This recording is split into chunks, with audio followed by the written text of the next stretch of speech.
Tonight, we dive into two chilling stories that have haunted those who've crossed their paths. First, we uncover the dark presence lurking deep in the Oregon caves, where something ancient waits in the shadows. Then, we journey to Chicago, where the black-eyed children appear, silent, unnerving, and demanding entry. These are stories of terror you won't hear anywhere else. Brace yourself as we explore the unexplained and the terrifying. Are you ready? Have you ever felt something watching you in the dark? A presence that isn't human, that doesn't belong to this world? Deep in the heart of the Oregon caves, there is something lurking, something that feeds on fear. I went there once, and I barely made it out. Let me tell you what happened. But be warned, once you hear my story, you may never see the dark the same way again. I was part of a small group touring the Oregon caves.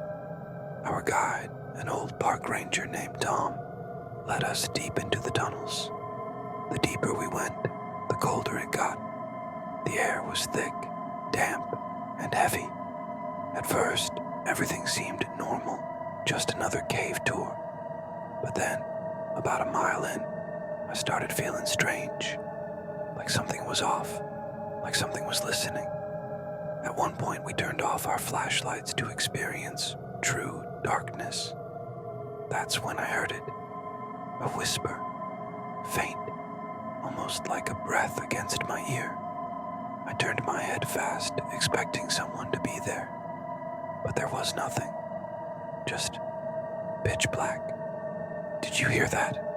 I whispered to the person next to me, but they shook their head. No one else seemed to notice, but I knew something was there.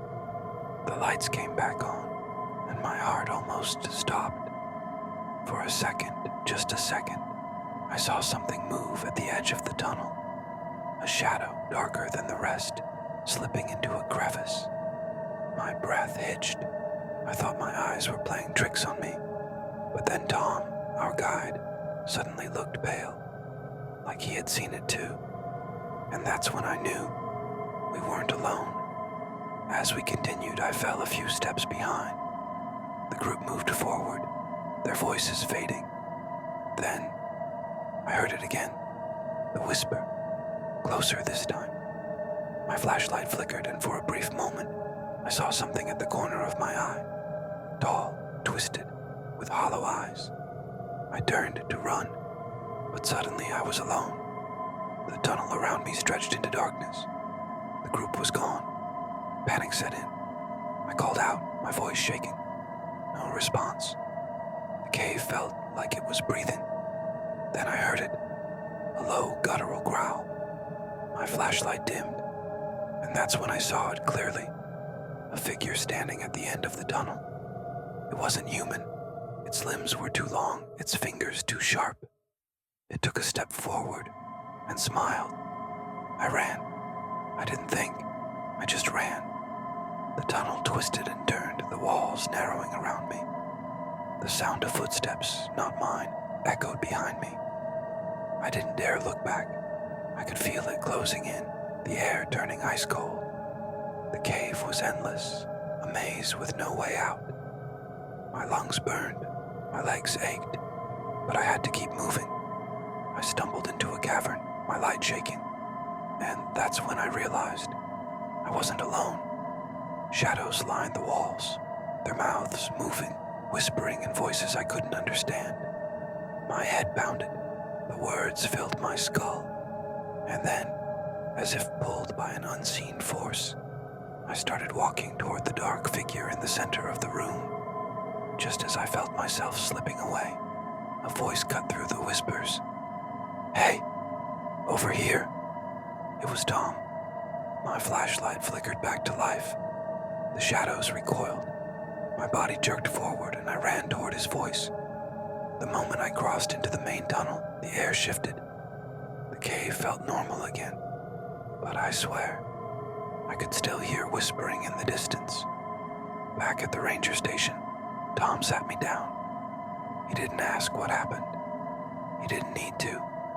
Instead, he told me, "You're not the first to see it, and you won't be the last. Some things in these caves, they don't want to be found, and they don't let go easily." I never went back, but to this day I still hear the whispers in my dreams. And sometimes, when I'm alone in the dark, I feel like something is watching.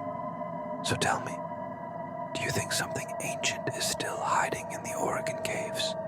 Or was it just my imagination? Leave your thoughts in the comments below. And whatever you do, if you ever go exploring in the dark, never walk alone.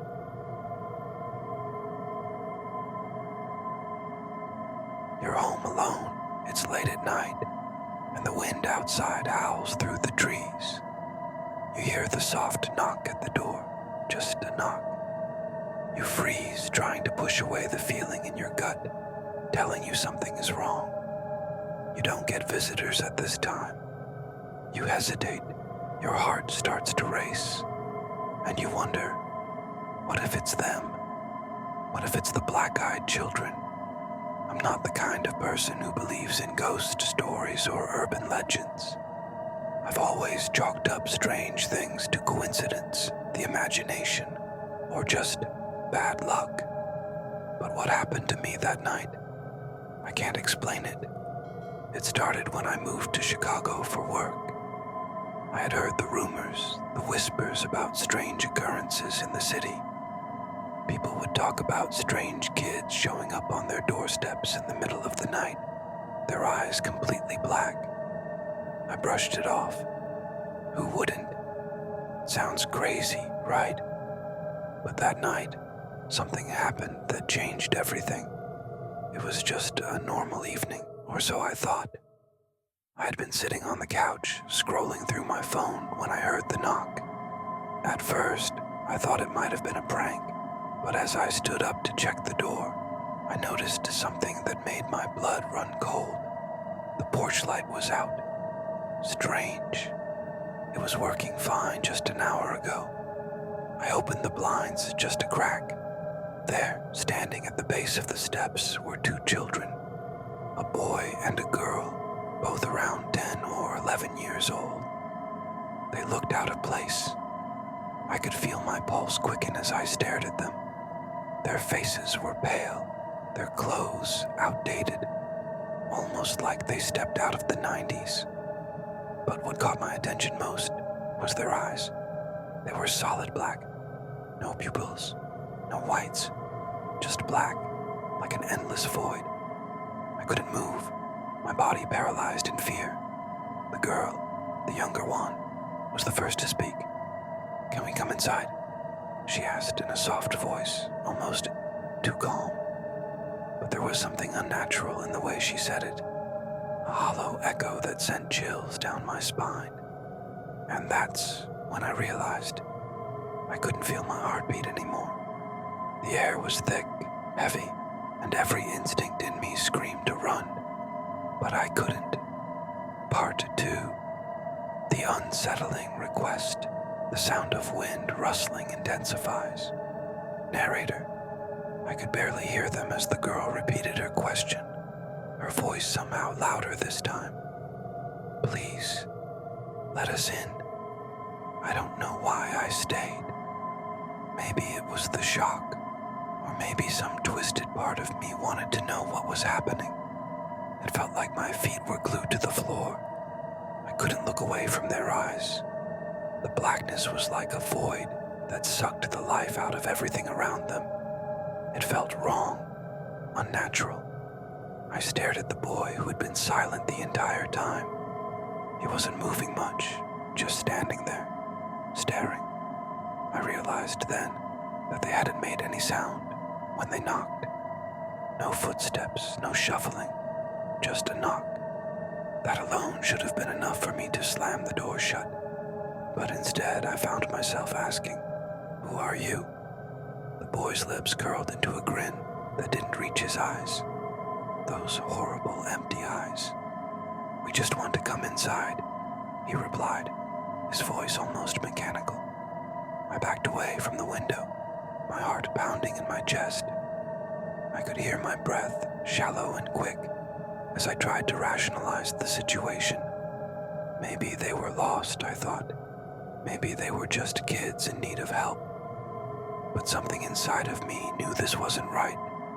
And then they spoke again. But this time, it wasn't what they said that made my blood run cold. It was the feeling that accompanied their words. There was a presence, something dark, something suffocating, that pressed against the door. "We won't hurt you," the girl said, smiling eerily.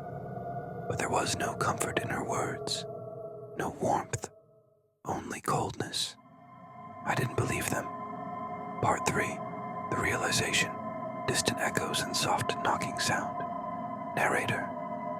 I stood there, staring at the children, and something started to shift in my mind. A thought like a distant whisper grew louder and louder. You know what these kids are. I had heard stories, horror stories about the black-eyed children, the urban legends that have haunted this city for years. But it couldn't be real, could it? The more I thought about it, the more the fear crept in. Everything about them felt wrong. Their eyes, their stillness, their unnatural calm. The longer I stood there, the more I felt like something dark was clawing at me from the other side of the door. The knocking stopped. The kids just stood there, silent, as if waiting for something, waiting for me. My mind was racing now, but I couldn't think straight. My body refused to move. I didn't want to answer the door. I didn't want to let them in. But there was this overwhelming pressure that weighed down on me, making me feel like I had no choice. I can't let you in, I stammered, finally finding my voice. The words felt weak, like I was fighting a force I didn't understand. That's all for today's eerie tales. But the question remains, what was lurking in the Oregon caves? And what do the black-eyed children truly want? Are these stories just chilling legends? Or is there something more sinister behind them? Let me know your thoughts in the comments below. Don't forget to like, subscribe, and hit the bell for more spine-tingling stories. Until next time, stay safe and keep your doors locked. You never know what might be watching.